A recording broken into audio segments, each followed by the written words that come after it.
Yeah, it's not a competition. And when we raise our voices, we'll raise our standards. When we raise our standards, we'll raise the playing field. There we go. This is how we start. This is how it starts. Yep. Oh, girl, we can do this all day. I'm gonna circle back. So when you sent her the messages in her inbox, mm-hmm. Did she comment directly to you, or what did she do next? Do you know that she did you know she sent it to him? I think so. Here's what I think she sent it to him right away because she didn't respond to me right away. Okay. But then when she did, she posted on her page. I got women in my inbox already hating on my marriage, trying to tell me how they love my man, and how he did. I don't care what he did to you, sis. I'm his wife now. I'm Mrs. Dr. Charles Wolford. She's different. They're always different. Mm-hmm. Yeah, she's different. I'm the one in his life now. I'm the one he needs. Okay. Yeah, I could. Oh, Lord Jesus, thank you for filter. I was gonna say something, but HIPAA laws prevent me from saying certain things. Right. Let me hold on to it. But I will say this: everybody needs to be getting tested. That's true. That I'm glad you said that, because as I went through that first week of, I didn't understand why or the purpose, because he didn't get anything far as monetary from me. I didn't understand the end game. I know now that he fell for me in the scheme and decided to leave my financials alone. So then as I sat in that week of being scared, like, is he coming back to choke me, kill me? What was the purpose of all this? And I was like, maybe he has AIDS. So that's where my mind went, because there was no purpose in any of this, because he didn't get anything. Right. Then I went and got tested, and then I could really be like, oh, because from Jump Street, though, I sent him my blood work. Like, I know my status constantly. Like, this is where I'm at. Back to having difficult conversations. Try to tell folks, but everybody has to learn on their own. I get it. They do. And that's another place where God granted me so much, he covered me so much, because it could have been so different. But yeah, y'all sisters listen to this, go get tested. And if a man says he loves you, that's not the same as a test. That's not the same as a test. Go get tested. What you mean? I love them all. A love is not enough. I love them all. Okay, Michelle, tell the world. Everyone I need to love. Listen, I love the guy down on the bus stop right now. I want the best for him in his life. Thank you. Yes. That's what I'm talking about. Yes. So, yes. Yeah. Once he got word that you had sent her these messages, so she's posting on social media that somebody wants her relationship. Boo boo. I had a similar situation. Someone came in my inbox in June and gave me messages too, but it was fake. She said he beat me. I said, where's the picture? You should run a background check. I gave her my email. Like, if you're going to come, let me say that, women, if you feel like warning someone, your words is not enough. Oh, girl, I sent screenshots. I sent her screenshots. And I know the young lady now, because I spoke to her. She told me that was her who sent me the messages. I'm like, I would have considered what you said to me if you would have provided proof. Because it's a thin line between warning a lady and sounding bitter. Move with purpose. Right. Move with purpose in life. Because you don't want to sound angry, bitter, it didn't work out. Boom. I have a China Con series with text messages and photos, and this has been my experience with him. It's not what you heard.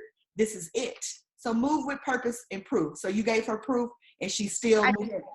Yeah, she wasn't interested, so she went to him, which, I mean, I'm not surprised, right? I did the same. I went to him immediately and was like, which one of your hoes is sending me messages? Circle back and provide closure. I even went there as a woman. I said, go provide closure to whoever this is. Let's not be together. Let her work through whatever y'all got going. Do not ghost somebody that's inappropriate. We too old for that. Yep. Provide closure, because the more we go together and we elevate, they're going to have an issue because you didn't provide closure. I gave him 50,000 ounce. But right.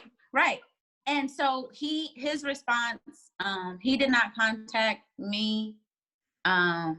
He posted on Twitter Okay. That he had him a real one. Okay. Of course. I got me a real one. Fellas. Number Something 6. tried to come up, a situation tried to start, and I'm telling you, you need to get you a real one like I got, because she cut that thing in the bud. She cut it before it could become a problem. He's number 6. And I saw that, and I sent him a message, and I said, I would have never let anybody ridicule you. Even with everything that we did, you mocked me because of my truth. That's the last time I had any. I don't think he responded. That was the last interaction I had with him. And then that was it, was communication. But then there was what I call, for me, what I call the observation and bated breath phase. Okay. So that's where I would check his Twitter every now and then to see if some calamity had come to him. Okay. So that I knew that at least he was feeling the pain that he caused me. Oh. But that's where you were at in the grief process. That's absolutely where I was. Half of me didn't want anything to happen to him. I wanted God to love him into a place where he could say, I'm broken and I've broken a lot of people, but I want to change. But then the other half was like, step on all the tacks on the way to the bathroom in the middle of the night and puncture your feet until they bleed. I haven't got there yet. When is that one called? I don't know. I don't there because I realize I'm dealing with a person who's suffering with mental health. And I'm like, I wish at some point he gets the help that he needs. Even that's kind of crazy, but that says a lot about me as a person. Like, I don't want to dog him out. I don't wish him no harm. I don't want him to end up in the river. None of that. Which if you keep playing, somebody gonna do it. But yeah, I just want him to find genuine happiness. Because can you imagine have to run these frauds and have this many lies on your shoulder every day? What that feels like? Well, I went one step further. And I was like, you're alienating your children. You have broken relationships with some of your core family members. Mm-hmm. What is your last day on earth gonna look like? Because a lot of us don't even want to consider what our last day looks like. But I know that if I had to picture my last day, if I had any control over it, I want to be surrounded by people that love me, by people that speak well of me, by people that can say I made some type of positive impact on their life because I was their mom or their friend or their sister or their daughter or whatever. What I don't want is to die in a bed alone, wrapped up in my regrets and guilt. And that's what I wonder for him. And I will be honest and say, I don't worry about it, but it is a thought that comes and goes, because even through all of the crap, he's still a human. And I don't want any human to be in a place where they only get warmth from their bad decisions. That's a word, though. I feel like I asked. We like going through the same thing, because I asked myself, I wonder who Jonathan is without all the trauma. I said, besides his name and his birthday, that's the only thing I know to be true about him, because everything literally was a lie. Everything. I'm like, if you don't have this pain and you don't cause these the lies and hurting yourself, because it's all people treat you how they feel about themselves. I get that. So for him to move this way, I'm like, who are you without the pain? Because and I think that I got very small glimpses. And those are what sustained me. Mm-hmm. Mm. Was those small glimpses when like we one of my favorite memories, we went to a museum in DC, and we saw an exhibit of the progression of man, from like Homo erectus to modern day man, right? And something about Homo erectus hit our funny bone. Mm-hmm. And we literally laughed. We sat down on a bench and laughed, tears coming out of our eyes for like an hour. Like every time we try to get it together, you know, when you would laugh like that, it gets worse when you try to get it together. And we laughed so hard, and it was like, there he is. Mm-hmm. There he is without having to be somebody that he thinks he can make people respect. There he is without the narrative he has to tell himself to make himself feel good about himself. There he is without the posturing. There he is without all the pain. There he is. Mm-hmm. And that's who I was contending for. Mm-hmm. That's what kept me in, was that guy. And so that guy is the guy that I don't want him to die by himself. But he's wrapped in this other guy. He's wrapped in this other guy pretty well. That's a good mummy. He is a good mummy right there. And so, yeah, that ain't my issue. Yeah, no. Jesus did the work on the cross, so I don't have to. He's like a corn dog. Like the hot girl. Dog. The hot dog is girl. And then we have all of the batter around it. Yes. Hashtag maybe Charles the corn dog. It might be. I'll see if I come up with something else. But yeah. Yeah. But yeah, So yeah, I mean, there was so much throughout the time. Like he would tell me about other women contacting him to, I think, help me realize what a gem I had in him. Amen. Then he concocted some story about a coworker of mine that he knew through somebody else. And the coworker and I were working on a diversity and inclusion initiative together. Okay. And, you know, it's only 6 degrees of separation. So I'm not shocked that he knew him, or knew of him. But he concocted some story that said that this guy had tried to rape this other girl. So I didn't need to be working with him. Whoa. Back to, I don't think people think like this, because I don't think like this. That is sick. He was like, I don't want you working with him. And I was actually like we worked in sister companies. And so I was working on making a transition over to his company, but we were legitimately working on diversity and inclusion. He was a part of my company's diversity and inclusion team. I was a part of his company's diversity and inclusion team. No hanky-panky, no romantic involvement, everything above board, as God is my witness. And he was like, oh, this guy is from this town, and he used to date this girl, and he raped her, so you don't need to work with him.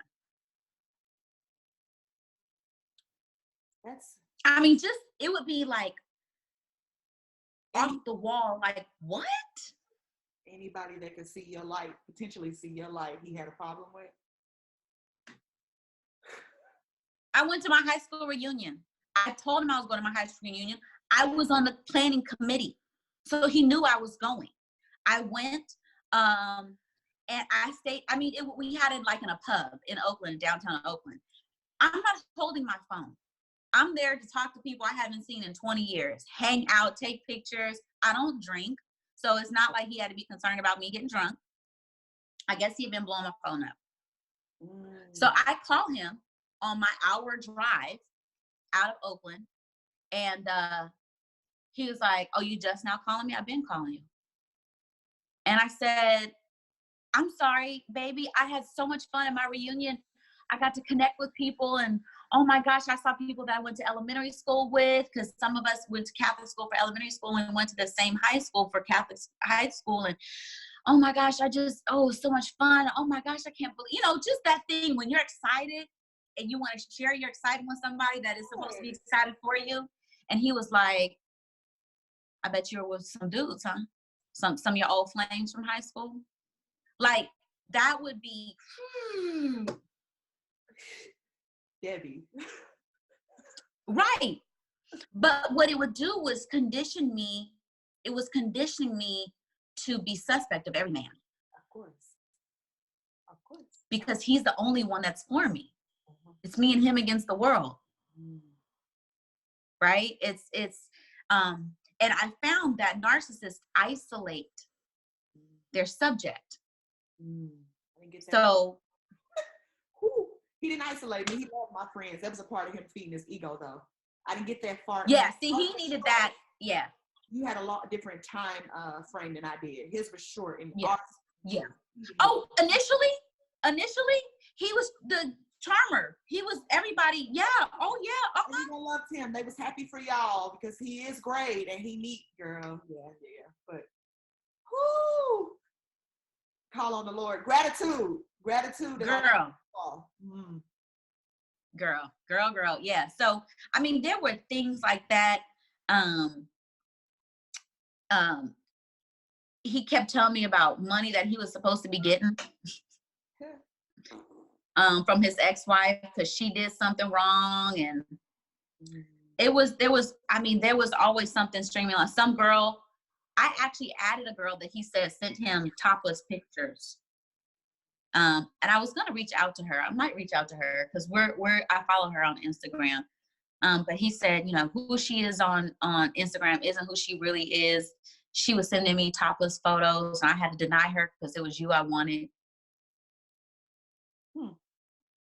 And so in my heart, I'm like, oh, he's so committed. He loves me. Oh my gosh, he loves me. He chose me. Oh.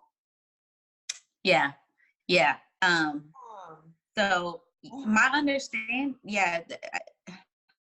I'm still kind of trying to gather names, but his wife, the wife number one, is the one that gets the phone calls. Okay, like my John, the baby mama gets all of. She told me I've been expecting you. Yeah. She gets all the calls. Okay. Yeah. She gets all the calls, and I actually unfriended her on Facebook because I knew her before I ever was in a relationship with him. And I sent her an apology. Okay. Because she did try to warn me. And I wanted to validate her experience. Not that she needed me to do that, but just say, you're absolutely right. Everything you said was right. And I was wrong for not listening to you. And I apologize. And I appreciate you for trying to warn me. And she never responded. Okay. She never responded. And I sent a similar message to wife number 4. To wife number 4. Because she had tried to tell me some things too. And I sent her a similar message just saying, hey, I'm really sorry. But the funny thing is, did you know that you were going to be the one to bring it to him? Let me say this. When I got the fake messages in June from the girl that had the fake messenger, and I was reading that to Jonathan, and when I said I've done my work, like I do my steps, like I'm not angry or I see life differently at this age. Let me say that first. Right. I was telling him about the messages, and I said, if any of this is true, you're going to wish you never met. I gave him an out. So Jonathan didn't know all of me because it was a short, we're talking about 6 months of everything. So he doesn't know. Yeah. He know pieces of me. When I say I'm from rural town, Oklahoma, right. I grew up in an all-black town. My father had a farm. I've been shooting a gun since I could stand up.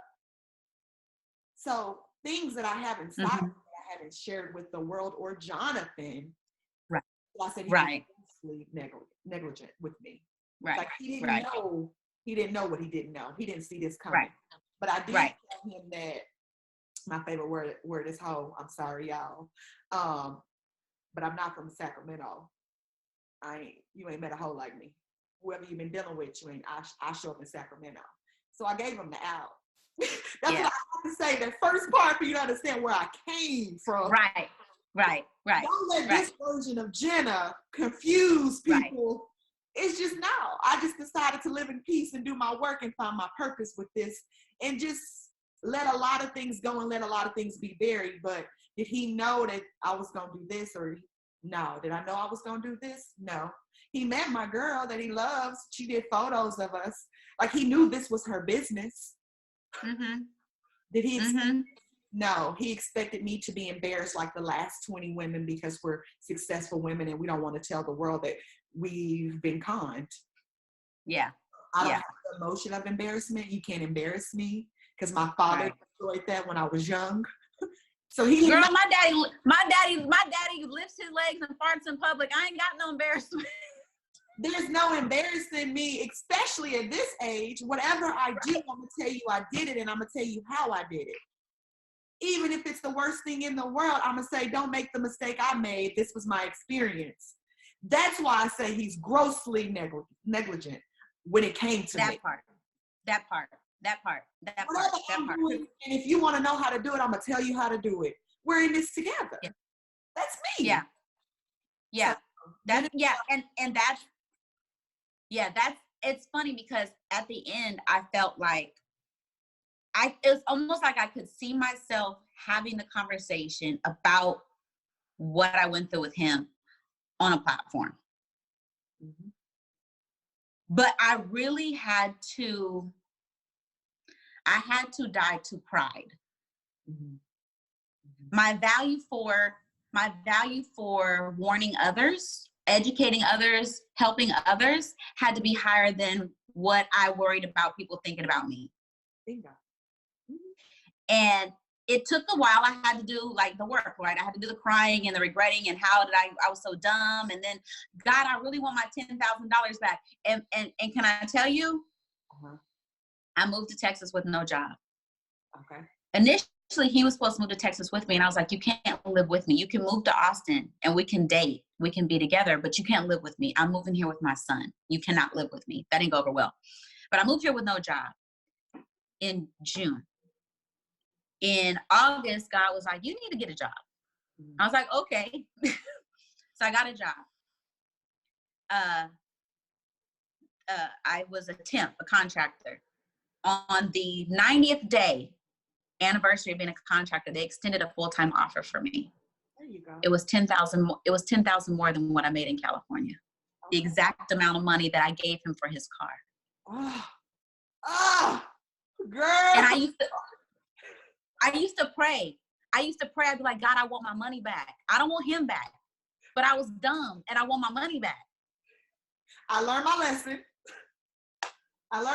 Now can you return it? Seriously. Yeah. And they literally gave me $10K more than what I was making in California. Mm. And I was like, okay. Yeah. Before we started filming, yes, that he was how he's able to move is that he has some photos of all of you women. Touch on the photos and his whole game. Yeah, let's touch on so he has photos of me. He has photos, at least I know, back to wife number 3 in the cloud. And so he claims he had photos. So he was trying to incriminate wife number 4 in some behavior, and he sent photos of her to her family. Okay. He says he has photos of the girl that sent him topless photos. He has photos of me. He used one of the photos of me, and he sent it to my son's dad. But I think that's something that he does as a level, maybe some insurance against folks doing this. Charles, sweetheart, send the photos, boo-boo. Yeah, whatever. If you're watching this, I don't care. Post the photos, okay? I see it. I know what I look like. It's a little different. I'm a little older, but I know what it used to look like. Let me just say, Charles, I haven't met you yet, but as a woman, you can't embarrass us with photos because we know what we look like. You can send them to our exes. They know what we look like. It's not 1962. Yeah. That little fear tactic. It is era of Meg Thee Stallion. It's a hot girl summer. Send them photos to whoever. You wasting your time. You wasting your time, baby. You send her, if you send Miss Jasmine photos to me, I'm probably gonna be like, yeah, girl, she got some clappers. There's no, we're not embarrassed. We're not embarrassed. I don't send photos, but I'm gonna tell me till next year. Y'all gonna get them photos. Well, I don't do photos no more. No more photos. I was like, no. For the next one. Listen, he can get live and in living color, and that's it. No más photos. I feel you. But I think that's something that he uses. That I think that he uses kind of. We know it, so we don't say much because we don't want to upset the apple cart. Like you said, for the most part, I think we are professionals. So I can't see any of us wanting something like that out. Now, I will say that my son's dad told me that he posted a picture of me laying naked on his couch. Where did he post it? I never saw it while we were together. I never saw it, but it was on some social media platform, either Facebook or Twitter or Instagram. I think he took it down because I asked him about it and then I couldn't find it. But the only reason why I know my son's dad isn't telling me a story is because he described the couch. And the couch was what he purchased with the funds that I gave him for his car. Mm-hmm. So nobody had seen the couch. Okay, and you weren't even aware that he took the picture. So you tell him no, laying on the couch. No, he said it looked like I was asleep, which is quite possible. I could have been asleep. That's very possible, being that I've been with a person in a relationship in their home. I could totally see how that would happen. But what's strange, this is a very unique story, but what makes it even more unique for me is that he is out here doing a lot of things in the name of Jesus. Because when I look at his social media, it's heavy Jesus Christ. He's singing about the Lord, and this is his behavior. And he's out doing the church tour, probably the same tour that Tyler Perry did with them plays. He's hitting up the same platforms with the message about God, but this is who he is truly inside. That's scary to me. And I also know a lot of people our age, this generation, that is leaving the church. And if a pastor is seeing this, can we talk about why a lot of us are leaving the church? I don't know if I know you have an experience, P, back there, kind of my experience. It sounds like you're still involved. It's not that we don't like church or we don't like Jesus Christ. I think we don't like people. It's the people. Lord, it's the people. Lord, can you see them down here and how they acting with us? When I tell you, when I put out that video, I had more hate from Black Christian women than any other people. I even had a lady that knew Jonathan when they was in middle school when he was 12, a white woman he went to school with, in my inbox saying, good for you. He's been like this since we were kids. But when you would look at my comments, which I was deleting, I was policing comments, it was people, I would go on their profile, church, Jesus Christ, this, pictures of the Bible, and I was just like, how are y'all full of this much hate out here spreading the word, and you are hateful? Why are you full of that? Let me go ahead and dismantle that for you. Thank you, please, because especially in the Black church, because I was like, Lord, this don't make no sense. I was like, Lord, how are you still letting him practice? Like, how are you not striking him down?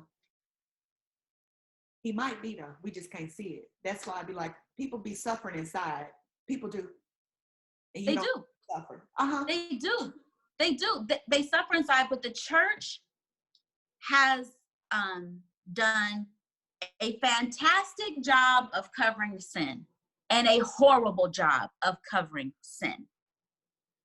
The Bible says love covers a multitude of sins. Yes, that means that God says, as far as the east is from the west, that's your sin. But man takes that and goes, if you are in a position to benefit me, I'm going to cover your sin as long as you benefit me. But it's not for the purpose of restoration of relationship. It's for a selfish gain. So you have pastors that will keep musicians that are sleeping with every woman in the church in position because they want the baddest choir west of the Mississippi. Accountability. You have, no accountability. You have pastors that run in circles with other pastors that allow behavior, because if I call out your behavior, I have to address my own behavior. I came out of a denomination where they would move pastors based on popularity and ability to put butts in seats. But behind the closed doors, they acted like animals. So it really caused me to get to the word. It's like, what's the word? Okay, I don't follow a man, I follow the word. What's the word? Okay, that's my plumb line. Because when I look at Charles, and he's not the only one, I know for a fact he's not the only one. Definitely not the only one. Right, he's not the only one, but his name, because he had albums out, his name can still bring people. And until we get to wanting souls, not bodies, in the church, until we get to the place where we desire faith over tithes, we want faith-filled people over checks. That's a word. That's a word. Huh. God, we gon' let me. Whew. Whew. We're going to continue to let behavior like this go on. But then I will also say this. The further away I got from God, because God didn't move, I did. The further I got away from God, the harder it was for me to discern truth from a lie. We have a lot of pastors that don't do the work to maintain their discernment. So if I walk in your church and I can hika basha and yididaba shandidiyasa and I can sing the worship songs and I look the part, you would probably let me get on program. Amen. They do. But instead of doing that, you need to take that interaction with me and you need to go to your prayer closet and go, do we really want what she's bringing? But they're not doing that. They're not discerning. They're looking at the outside. They're not doing the work. It costs. It costs to get up at 5 o'clock in the morning and pray. It costs to stay in your word. It costs to, to dig deep. And folks, we're a Burger King society. We want it our way. And I'm guilty. I'm not standing in a place of judgment because half the time I'll be like, but this feels good. Right. So let's do this. So you have a lot of people in church going, but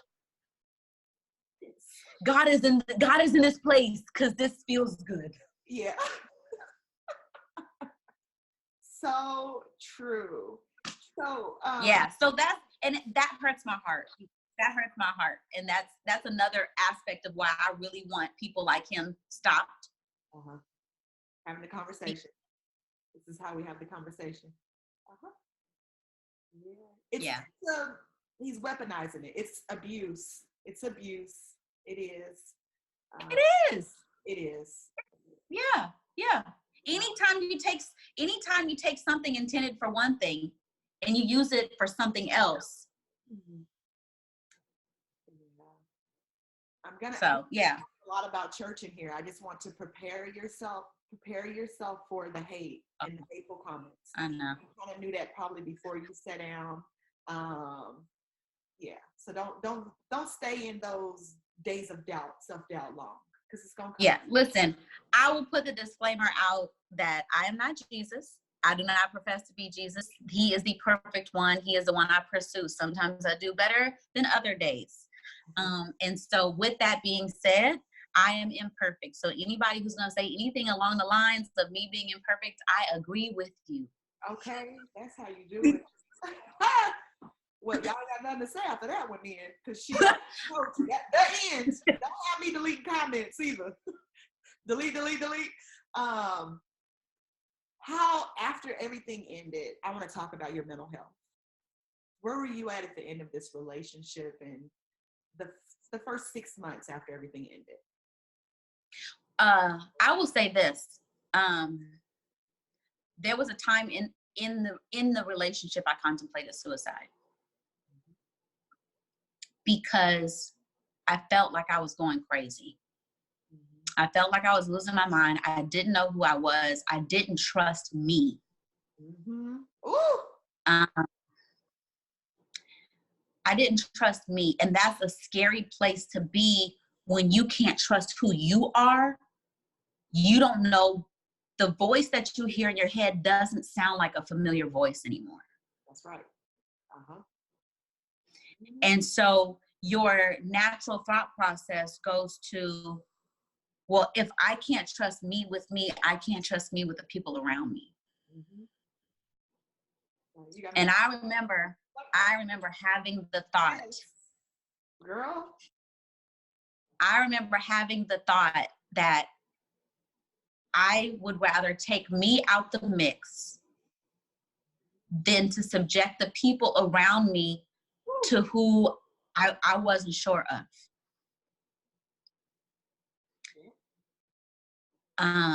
That was rough. That was a rough day. I had a few of those days. Girl, that was a rough day. I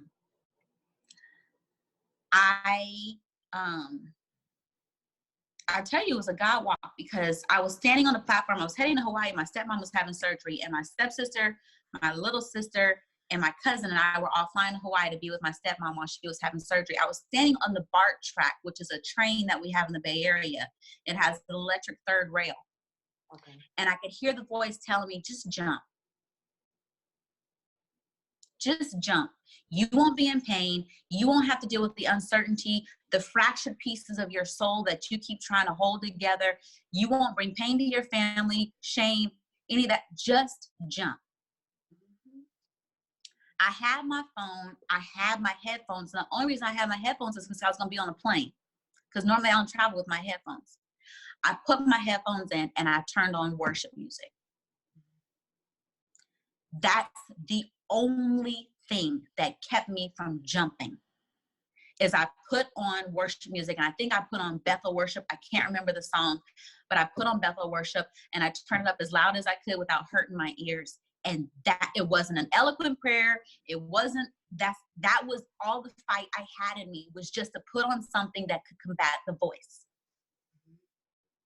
And I stayed with him after that. Whew. Right.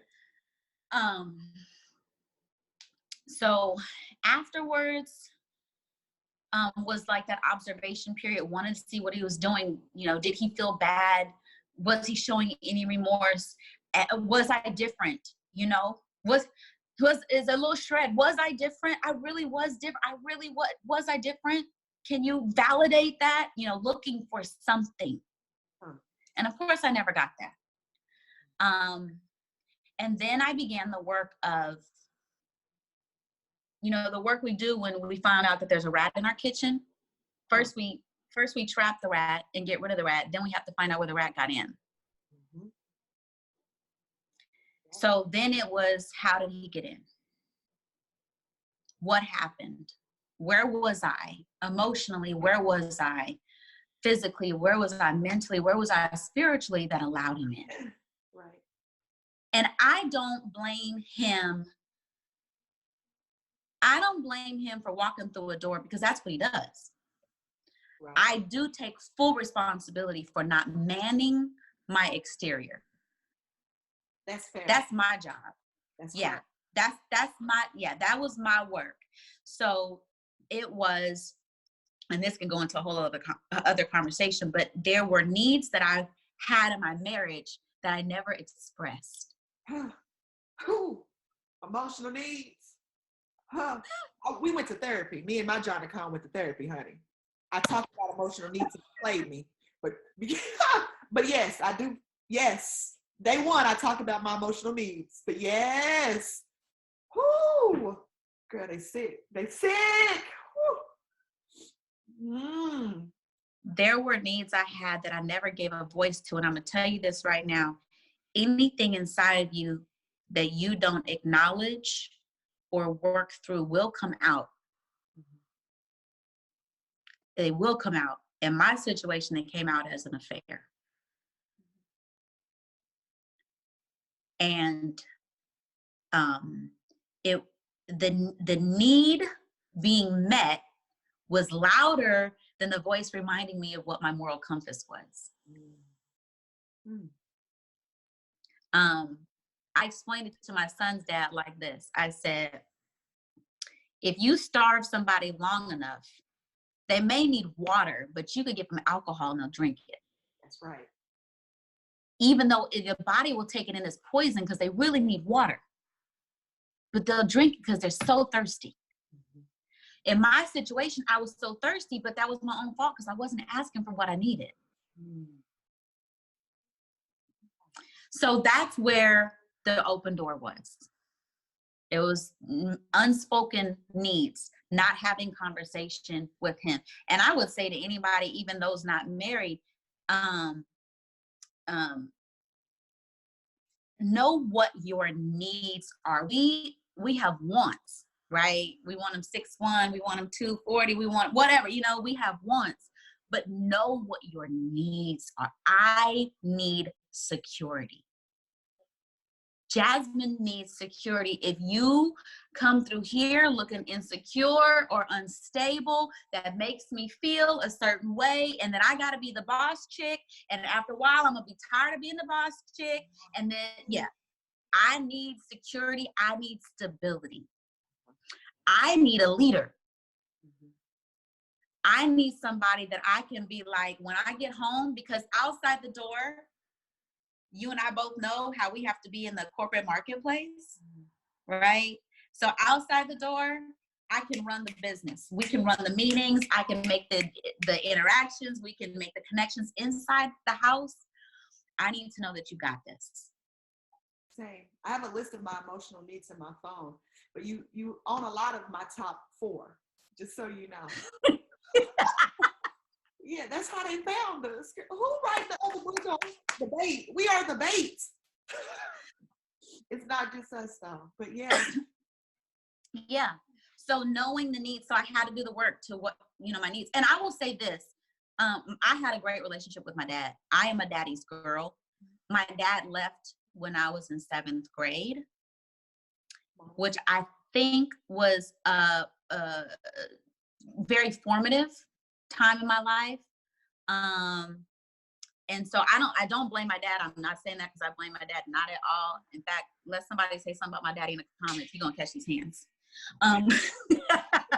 But I think that I had to do the work to knowing what my needs were, and as hard it is for me to say no, thank you. I'm not signing up for that. Your emotional issues are not my responsibility. I had to learn all these phrases. And so that was. This is after the break with him, you found these. Okay. I had these already. So I'm like, yes, I'm doing good. I'm moving. But you're doing great. You're doing great. In with a lot. I knew where I was at emotionally when I came in. But when you talk about the suicidal thoughts and the brokenness you had, I can relate to. And I'm getting out again because I remember texting my cousin, like, I don't want to live here no more. And the only reason I decided to show up is because I can't let anybody else raise my boys. Nothing else, everything else is replaceable. But I live in Coronado. I cross a very large bridge every day. I had the thoughts to myself was just to stop and jump because I had so much pain inside from a person. For what was the reason in this? I'm still hurt. Girl. I'm still hurt. Talking is therapeutic, but I am a human. And I exposed the world to my hurt. And I knew what my purpose was. And that's why I say last month we didn't post videos, because I was still hurting, because this is a part of the process. And in a year from now, I'll probably we still have a tender spot. And I always think of those thoughts of when I didn't want to live, because I was hurting so much. But if it wasn't for my kids and my cousins sending me that text message like, girl, who else gonna raise your kids? I was like, you're right. I don't trust anyone else to do it. Right. But I let myself. And let me tell you, Jenna, let me tell you this. Our gifts and callings are made real oftentimes through adversity and difficulty, because we find out what we do well in the times of adversity. And let me just tell you, if nobody else tells you, you've gone through this process, but honey, you are doing it well. I'm trying. You are doing it well. I know that we joked about you can't embarrass us. Of course. But the level of courage it takes to bare your soul to strangers and let them talk on you when they don't know but about 20 minutes of you in a YouTube video. Because you have a heart for the conversation and for those whose lives will be changed by it, baby, you do it well. You doing it well. Yeah, I'm being see, and that piece right there, look, this piece right here that's about to downplay this compliment that I just dropped in your lap. Thank you. That piece right. You know, strong women, how we struggle with compliments. That's a part of it. That's it. Because I feel like this is my job. This is what I'm supposed to say and do. So although it's sweet and it's a compliment, I am very thankful for it. But just a part of us being strong is like, thank you, but this is what I'm supposed to do. But everybody's what they're supposed to do isn't at their core. I have to back up because I know what I'm saying. Let me back. We all have a purpose and a reason. I get that, but yeah, I mean, I'm sharing the rawness of me. But the chapter of my life. Everybody's purpose and reason doesn't cost them the same. It don't. And I had to circle back to this, especially Parshell knew that I was struggling emotionally last month.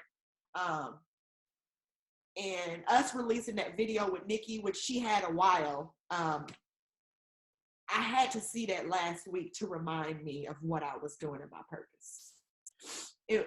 That's what I needed.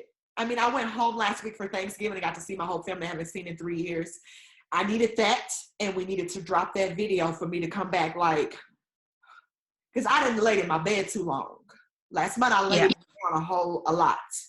I haven't been doing my normal social circle stuff because I've been dealing with pain. And I don't have a problem saying that what I went through was painful. There is no reason to be ashamed of what I went through and to have pain.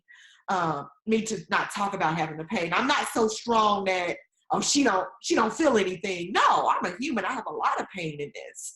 But I chose that to be the last thing.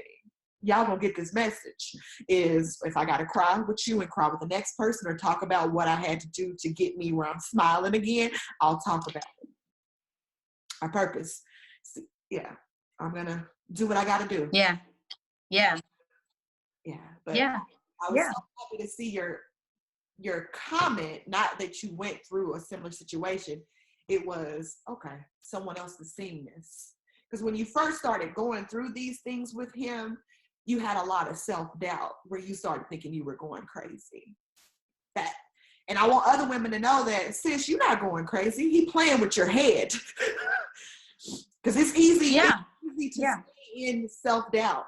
It's comfortable. It's a comfortable place to be so down, and how you can think of what you did wrong and how dumb you are and how he really just played you this and that. You can stay there because that's easy. Deciding to stand up and not stay in that is a lot harder. And that's where the growth is from. I know that there's something bigger than us having this conversation coming. When I started this with Parshell, I said, I know we got something bigger going on.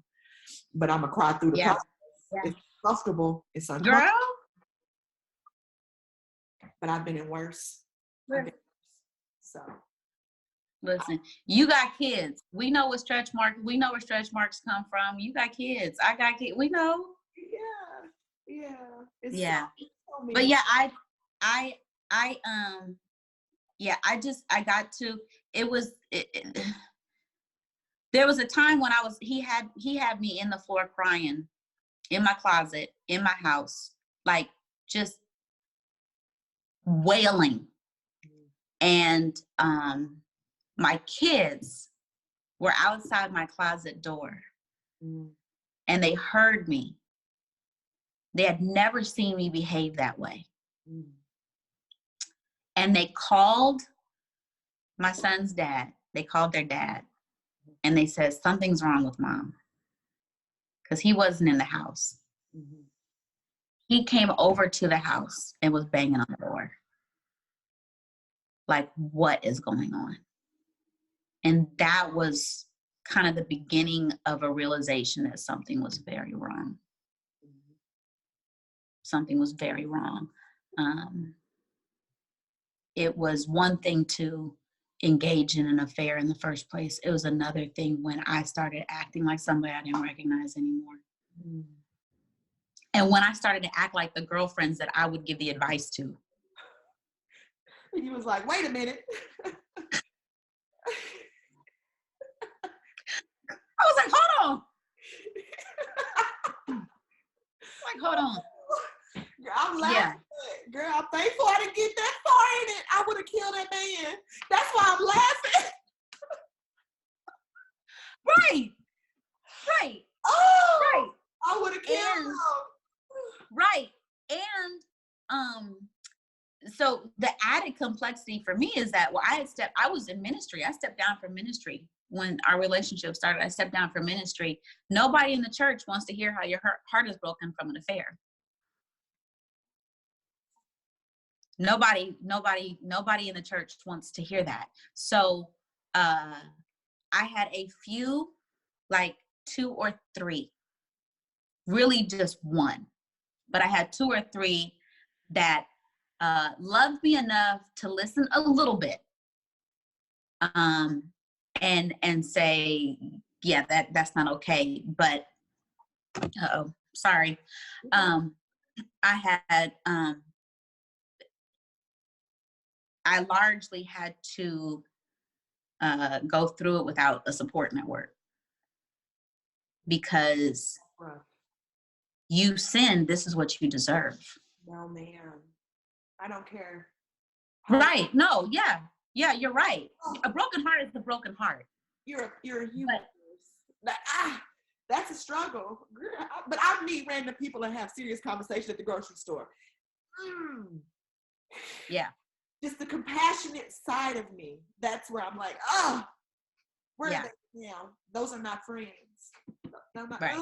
But go ahead. I'm sorry. I got questions about that. No. But I was just saying, like, I mean, it's just to go through all that and then not be able to go, to my girls, and go, girl, he did this, and have them. I didn't have that.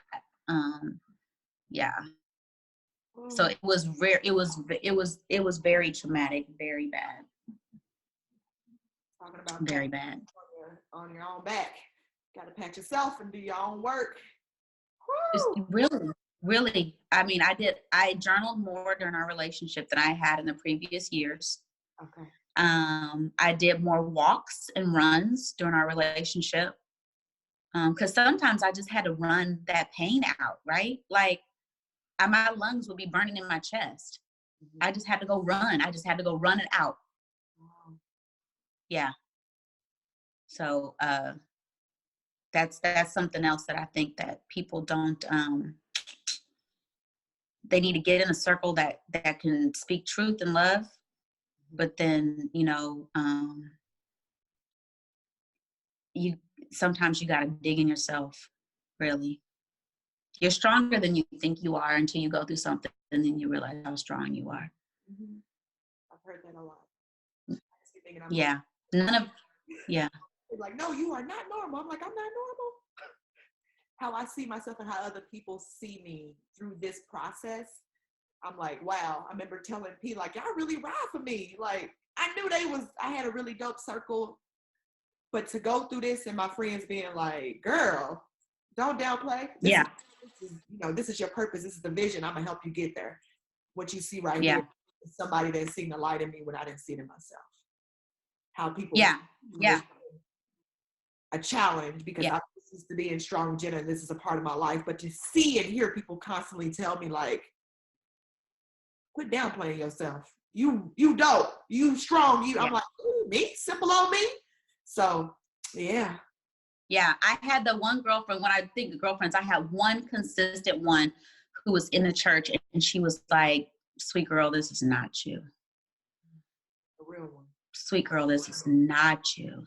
I love you. She would send me random texts. Jesus loves you. God loves you. You're going to get on the other side of this. Yeah. Yeah. Cause I mean, really, I felt like, and oh, that was the biggest thing, is I felt like he was the best I could ever have. He was the best what? That I could ever have. Like, I couldn't get no better. Was that his work or yours? I think it was both. Both. I think it was both because I had over romanticized the relationship. I can relate. I dealt Yep. with that. Uh-huh. Yep. And he would say, you know, can't nobody love you like I can, because I know you. Oh. I studied. Oh. Oh. Triggered. I'm triggered with that. I didn't have John the Kind telling me he was the best thing that ever happened to me. But he would finish my sentences. Or he would like, I know your face is gonna be like this. So now when I look back, when I say he studied me, he's like, oh, I know you were gonna react like this. Like, he would literally say things that I was about to say. And I would laugh like, he really knows me. I look back like he's really sick. He just studied. Yes, ma'am. Studied. Yes, ma'am. Mine loved the penitentiary. Come to find out, I found out afterwards. You know, a lot of people. Go ahead. I'm sorry. Can you hear me? So jail time is public record, right? It is. Okay, mine did jail time too. Mine went past the jail, honey. He did federal penitentiary time. Fed time. Oh yeah, no. For fraud. Yeah, no, we didn't do that. But in one of the videos, I talk about now that I know that he went, I didn't know this at the time. I asked him all these questions. One of my friends ran a background check on him. And she had 4 documents for me, 4 folders on her desktop. She opened the first one and it said 2008, 2009, a DUI and something to do with receiving stolen property or a bank or something. And I said, stop. That's from 10 years ago. Do you know what I've done in the last 10 years? I dismissed her, and that's on me. Even Parshell stayed woke and did some homework. And I was like, that hasn't been my experience. Me, optimistic constantly. That hadn't been my experience. I don't think so, but if it happens, I'm going to ride it out. That was my words, was I'm going to ride it out. But now that afterwards, I was able to go back and see those other 3 folders. Fraud, receiving a stolen property, home invasion. When I say the list is long, he got out of the penitentiary in 2016. He got off of parole last year. As I speak to women that have known Jonathan for the last 10 plus years, he levels up every time he goes to the penitentiary. He gets better. So when I talk about studying, you've dealt with the person who studied you. All they had is time to study. If he could have used these study skills for something else, he could have been great, because he's very intelligent and well. Oh, they are. They're not dumb. And they're in the videos. You'll see inserts of an interview he did with Parshell. So you'll hear him speak and you're going to be like, what? No indication that he had ever done penitentiary time. But looking back, I'm like, yeah, he do sound like a prisoner. Looking back though, like, oh, he was on that prison fitness program. He was though. He came out the penitentiary. Yeah. They're very, very intelligent. It's like he learned more. He improved his hustle while he was inside, because all you have is time. Also, every book I've ever read, Jonathan has read. He's read every relationship book. He has the perfect response. Yep. He'll say everything. So he didn't do the Bible thing with me, but he used that with a lot of other women. So if you're in church and Bible, he'll quote scriptures for you. Literally anything. Oh no, Charles has read the books too. Charles read 5 Love Languages, Chicken Soup. Yes. That was one of the big ones. And how, when you start listening to the videos, you'll see it. You'll hear it come out because you've been conned. Yeah, when we talk about how we receive love. So from jump, when I was talking about emotional needs, he had all the right answers. Boop, boop. Or maybe he just had the right answers for me. Mm-hmm. Me. Yep. Yeah. So that's yep. a sickness. But when I think about it, I'm like, he was in prison all those years. Of course he's read every book and over and over and over. All he has is time. Yeah. That's what I do. Yeah. When I have time, I read books. I just don't use people. But if I could, I probably still wouldn't. But still. No, because that's not who you are. Yeah. That's not who you are. Yeah, no. Mm-mm. No, yeah. There's a lot of them out there. That my recovery, let's see, that was March, and this is, what are we, in December now? So was that 9 months? Yeah, it's still I will say that moving helped. So not that everybody has that luxury or can move, but moving for me represented so much. Mm-hmm. It was a fresh start. It was new surroundings. It was there was nothing familiar here, which didn't trigger anything. Like, I wasn't riding down the street when I was talking to him, like, there's none of that, because this is all new. I put on these shoes today. I said, oh, these are shoes Jonathan brought me. Literally. Every part of my life. That's a part of the bomb that they're providing, is that they come in and take over everything. But yes. Yeah, well, mine didn't buy nothing. So, he bought the ring. I shouldn't say that. He did buy me very early on. He bought me, he gave me some perfume that was his ex-wife's. Oh, girl. Oh, my God. What? I guess he liked the way it smelled. He did buy me some clothes, and I surely do wear them. Yes, I do. Yes, I do. Yes, I do. I do wear them. I don't wear the ring. I refuse to wear the ring. I will never wear that ring again. Of course. But yeah, I do wear the clothes, and that was early on. After that, there was no more buying anything, shopping for anything. I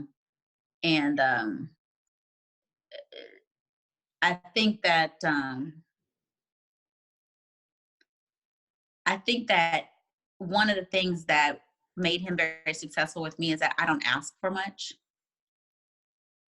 So if you take a piece of construction paper and write a love note on it and hand it to me, I'm going to act like that is the best thing, because it's heartfelt and crafted. No, I don't require a lot of things. So when he showed up with all these things, I was uncomfortable. See, my father was a gift giver, and he was abusive. So I just go to the house and whooped everybody's ass, but you got a new bike tomorrow. So I right. Gifts. So Jonathan came strong with gifts from day one. So when we went to couples therapy, that was one thing I had to work on, and why it was triggering me so. Because gifts to me has always been, what's the right word? A distraction. See, my father whooped the whole house. You may have a bruise across your back, but you got a new bike. So it was always a distraction. So when Jonathan gave me gifts, I would be like, I'm uneasy. Yeah. Back. Yeah. My mind, the intuition was like, girl, I'm over here thinking something is wrong with me. I'm going to work on me. So see how my trust is broken? Because even I went to a therapist who gave me the approval that Jonathan was great. But I also understand she's a great therapist, and I will see her again. Jonathan duped her too. Yeah. I can't hold that against her, but a part of my trust is like, oh, I went to this third party who didn't know him, and he played even my insecurities or things that I was working on with the therapist, you played against me. You use it against me. Mm-hmm. But my walk away, what I leave with that is why I don't like gifts. I had to really sit. Remember, I was telling you, I had to sit and be like, why do I hate these gifts he keeps providing me? Yeah. Daddy. But also it went to you know, the therapist would be like, why are you so uncomfortable with that? Because my dad gave gifts to my mother. He brought a car for my mom, which my dad was great in a lot of ways, but there was some crap in there that's messy looking back as an adult. Mm-hmm. But I also had to come back to, my mom was satisfied with being just my dad's wife. I was not. Struggled with the term wife and being someone's wife. So thank you, Jonathan, for letting me deal with all those issues I didn't even know I had inside. You want to get married, and I'm like, I get to be your wife, and what else? Like, that ain't enough. Right. I want to win this, and this. Like, my dreams and goals are so much bigger than a person's wife. But my relationship with seeing a wife was my mother. Right. Oh, I don't want to do that. I don't want to have to ask you for tampons. Yeah, you don't want that. So I was dealing with a lot of struggles inside while he was, you know, giving me the bomb of gifts and emotions and all of these things that he was toying and playing with. It's an illness. It's an illness. Yeah. So similarly, but not the same amount of trauma, I was molested by a very close family member from 2 to 8. Mm-hmm. And so I was groomed and then molested. And so after going to therapy, I'm realizing that I fall into being groomed because it was familiar. Like grooming the grooming behavior was familiar. So I was ripe for that. Now the only groom I need to see is one at the altar because I ain't doing no more grooming now. But like I had to learn that, you know, I had to learn that I was the grooming that happened in my past childhood trauma played a part in this too. It all plays a part. You're forced to look at things differently through a different lens now. I'm like, to me, I'm my best life, minding my business. But there's some doors that I haven't closed, and it's easy access. I love that term because I knew it's something he's seen in me. I just didn't have the doors open. That's what it was, really. Apparently. Loving life, living over here, and he like, oh, literally watch me on social media for 3 months, 90 days before he said anything. Wiggle, wiggle, wiggle. He just wiggling away, all while he was living with another woman who's on my page also. She was also supposed to interview her after you today, but she's sick. But well, see, he was studying me while he was married. Oh my God. Why? I guess when they say that we just have people sitting in our phone, you know, the little thing on social media, they be like, every woman got a man lined up to replace you. Yep. I'll be like, I really don't have no replacements though. Because I don't. No, you do. Jump. Like, I need to heal in between there. Why y'all just be jumping, not dealing with anything? You just bringing it. If you're not in a relationship, you got to deal with yourself. That's some realness. But I like hanging with me. But no, you do. Realness. I know, but again, I be thinking people act like me, and that's a struggle. They don't. I'm learning. Apparently, I'm naive. Jenna, they ain't about your life. Jenna, they ain't about your life. I be cheering for folks that I don't even know. Like, just naturally giving and loving, and I want everyone to win. I don't think how I can bring down a person or destroy them or what value they have to me. Never. Yeah. Never. Yeah. No. Yeah. No. I'm with you on that. I'm so with you on that. I will cheer you on. I will root you on. And a narcissist and a self-centered individual who is selfish, that's what they need. That's what they need. You know, like in the movie Monsters, Inc., the monsters would scare the kids, and that's what drove the power to power the monsters world. That they cause that trauma. That's what they need to power them. They have to be a monster in your life to power them. Ooh, I don't understand it. I mean, I hear what you're saying. I just can't relate. I can't. No. Yeah, no, it does not compute. It doesn't compute to us. Yeah. So no. I wanted to find Dr. Charles. Where is he at? What area would he be in, you think, this point in his life? Where is his next set of victims at? Columbus. And he may settle out for a few months because he's newly married and because I messaged her. So he needs to make her feel very secure. Okay. So he may chill out for a little bit, but the last I knew of him, he was in Columbus, Georgia. His Instagram is open. It is. I'm friends, girl. I'm friends. Let me pull it up so I can oh, my petty game, baby. I've been following him since you hit me with his name. I was like, let me go see. Because what I didn't want was I don't know you. Let me say that first. We don't know this conversation. I don't want to use my platform or my message to be some anger, bitterness that someone wants to attack to. So I needed to go look at what I was dealing with.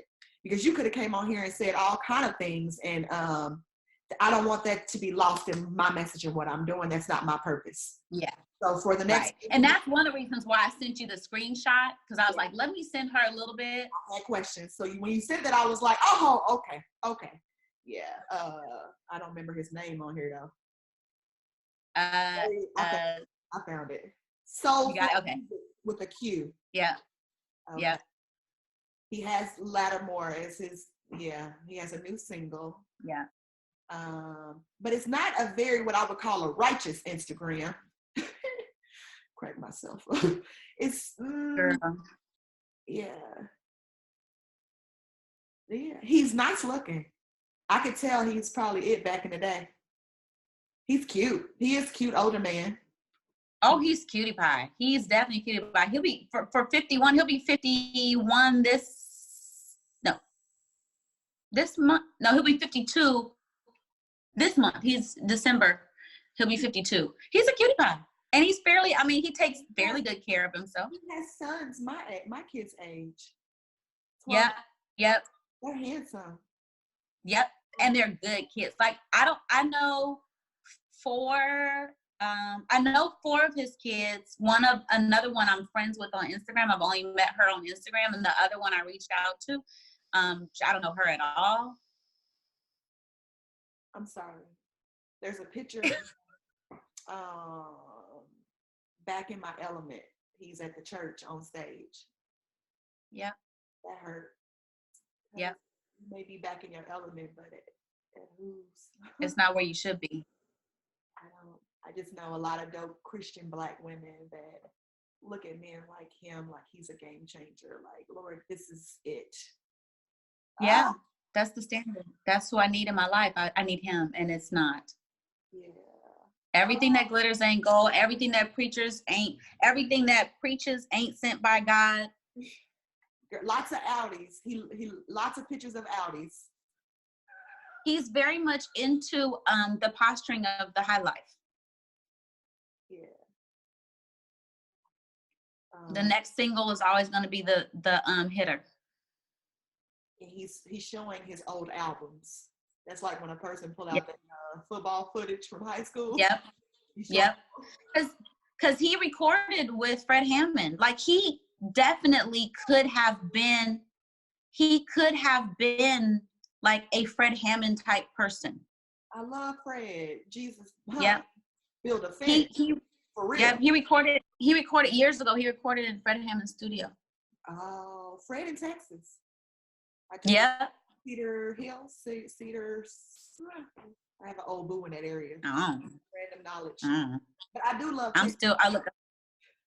You're gonna have to look when we get on our panel. You're gonna have to come down here. It's gonna be a tour, honey. We're gonna hit up all the southern states. Somebody gonna see us. We're gonna hit it all up. Yeah. Law school, so I know the blessing is coming. Yes.